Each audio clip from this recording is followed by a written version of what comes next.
Hello students, welcome again. तो last class में बच्चों हमने एक्सरसाइज 3.3 के क्वेश्चन नंबर 6 तक किया था। अब हम नेक्स्ट क्वेश्चन कर रहे हैं। तो देखो क्वेश्चन 7 किया है।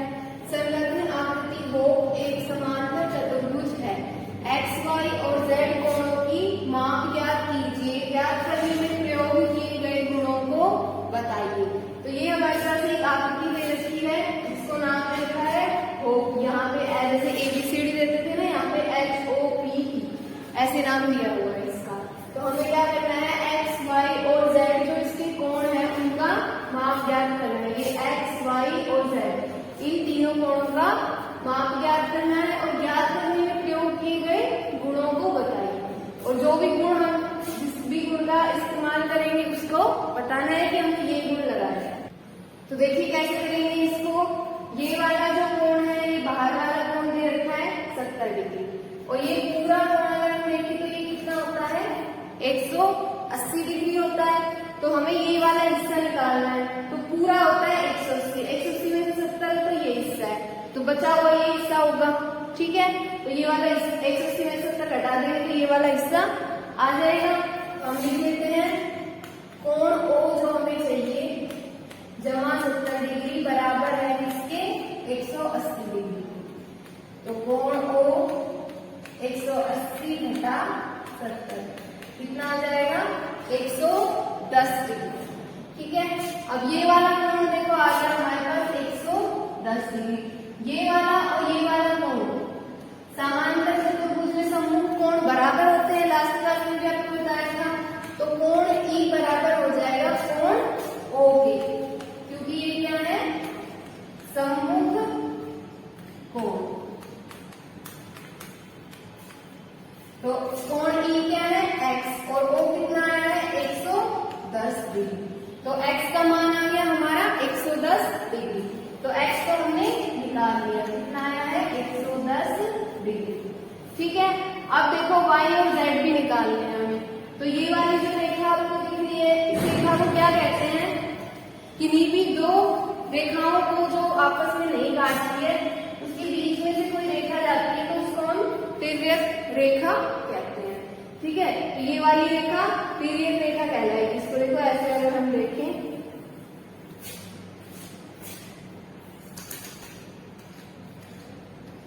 ऐसे काटेंगे। ठीक है, ये अगर हम इन वाली रेखाओं को आगे बढ़ाएंगे तो ये ऐसे आपस में काटेंगे, और जो दो रेखाएं आपस में काटती है उसको बीच में से कोई रेखा काटती है उसको हम तिर्यक रेखा कहते हैं। और ये जो हमारी तिर्यक रेखा आती है ये वाली, इसके जो ये अंदर वाले कोण होते हैं ये और ये, इसको क्या बोलते हैं, एकांतर अंतर कोण, और ये दोनों बराबर होते हैं। और या फिर इधर वाला ले लो, ये वाला और ये वाला, इसको भी हम क्या बोलते हैं, एकांतर अंतर कोण, और ये बराबर होते हैं। ये वाला और ये वाला बराबर होता है, ये वाला और ये वाला बराबर होता है। ठीक है, और इनको बोलते क्या है, एकांतर अंतर कोण। ठीक है, तो देखो अब इसमें ये रेखा है और अभी मैंने बताया ये और ये वाला कोण बराबर होगा। क्यों, क्योंकि ये है एकांतर अंतर कोण। तो ये 40 डिग्री और y दोनों एकांतर अंतर कोण है, तो दोनों बराबर होंगे। ठीक है, तो पहले हम लिखेंगे ये वाली जो रेखा है PH, तो PH एक तिर्यक रेखा है जिसमें y और 40 कोण y और 40 ये दोनों बराबर है। ठीक है, क्यों बराबर है, क्योंकि ये दोनों है एकांतर अंतर कोण। तो y का मान कितना आ गया 40, क्योंकि ये क्या है, एकांतर अंतर कोण। ये जो PH है ये एक तिर्यक रेखा है। तो अब देखो ये आ गया, y का माप आ गया 40 डिग्री। ठीक है, अब x आ गया, y आ गया, अब क्या बचा है z हमें निकालना है। तो z देखो ये हमें निकालना है। तो ये अगर आप देखें तो ये P H और O एक त्रिभुज बन रही है। ठीक है, और त्रिभुज के दो कोण हमारे पास है, एक तो ये आ गया 110 डिग्री, एक ये आ गया 40 डिग्री, और तीसरा हमें निकालना है। तो आपको पता है कि त्रिभुज के तीनों कोणों का योग कितना होता है, 180 डिग्री के बराबर। तो हम यहाँ पर वो वाला गुण इस्तेमाल करेंगे। त्रिभुज के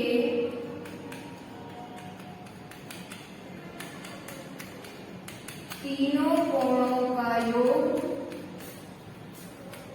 180 डिग्री होता है। तो हम लेंगे त्रिभुज PHO। त्रिभुज PHO में तीनों कोण क्या क्या है, एक तो 40 डिग्री, दूसरा है 110 डिग्री और तीसरा है Z जो हमें निकालना है। तो ये तीनों कोणों का योग किसके बराबर हो जाएगा, 180 डिग्री के बराबर। ठीक है, तो 40 और 110 का जोड़ कर लेंगे, कितना आएगा, 150 डिग्री जमा Z बराबर 180। अब Z ये 150 उधर चला जाएगा तो घटा 150। तो Z का मान कितना आ जाएगा, Z 180 में 50 घटाएंगे तो 30 बचेगा। तो Z का मान हमारा आ गया 30 डिग्री। ठीक है, तो ये हमारा आ गया 30 डिग्री। तो हमारे x, y, z तीनों मान आ गए हैं।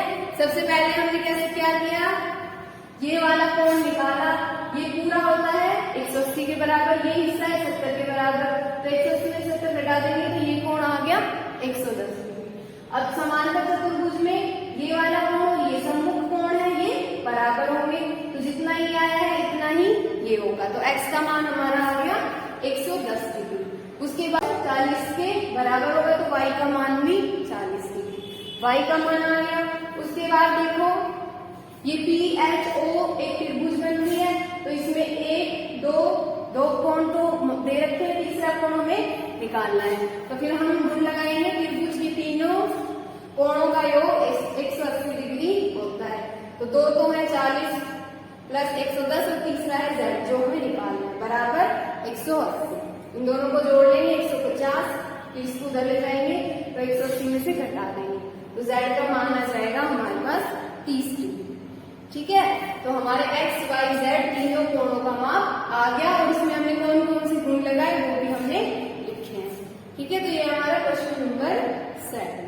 अब हम करेंगे नेक्स्ट क्वेश्चन, क्वेश्चन 8। देखो क्या है, निम्न आकृतियां कंस और रंस समांतर चतुर्भुज है, x तथा y ज्ञात कीजिए। तो दो हमें आकृतियां दे रखी है, इस बार नाम दे रखा है GUMS और दूसरी आकृति है RUMS। ठीक है, तो इसमें हमें क्या करना है, x और y के मान ज्ञात करने हैं। तो पहले हम ये वाली आकृति लेते हैं, कंस वाली। तो देखो इसमें ये क्या है, सबसे पहले तो ये निम्न आकृतियां क्या है, समांतर चतुर्भुज है। ठीक है, तो समांतर चतुर्भुज में जो ये भुजाएं होती हैं आमने सामने वाली, ये समांतर भुजाएं होती हैं। ठीक है, तो देखो जो ये SG वाली भुजा है ये किसके बराबर होगी, UN वाली भुजा की, और SN वाली भुजा बराबर होगी GU वाली भुजा की। ठीक है, तो SG बराबर UN और ब्रैकेट में हम लिख देंगे GUNS एक समांतर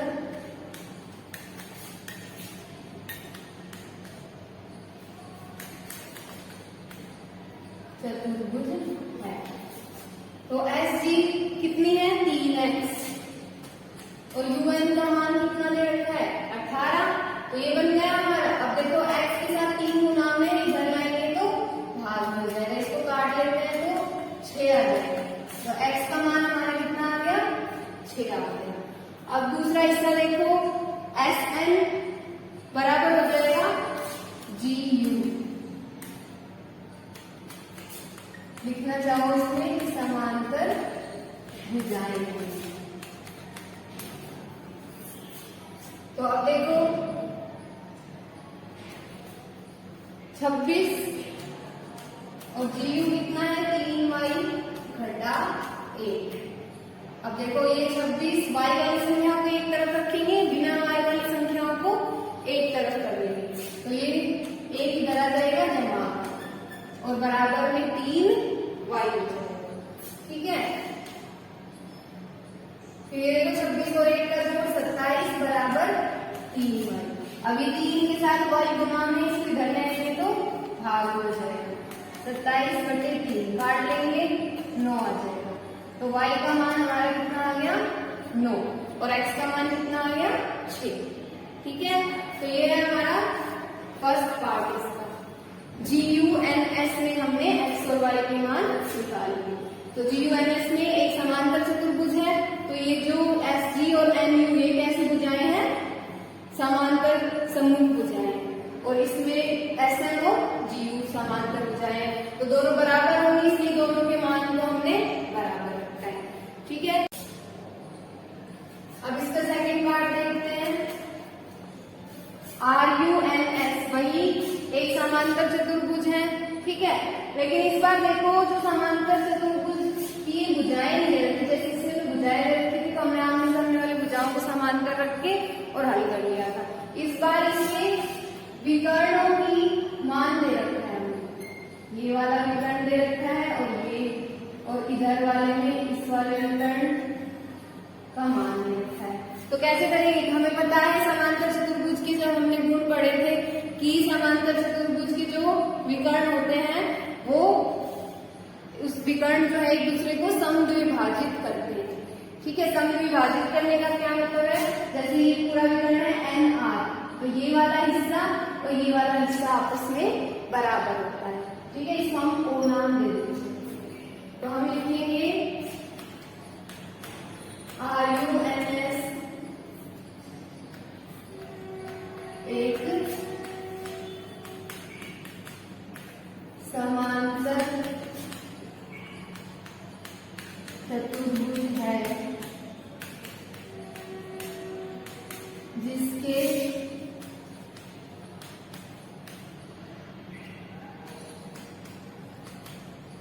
विकर्ण एक दूसरे को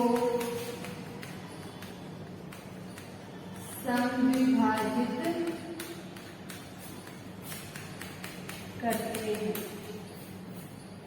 तो क्या हो जाएगा, RO बराबर हो जाएगा ON के। RO का मान है 16 और ON का मान है x प्लस y, तो हमारा एक समीकरण बन गया है।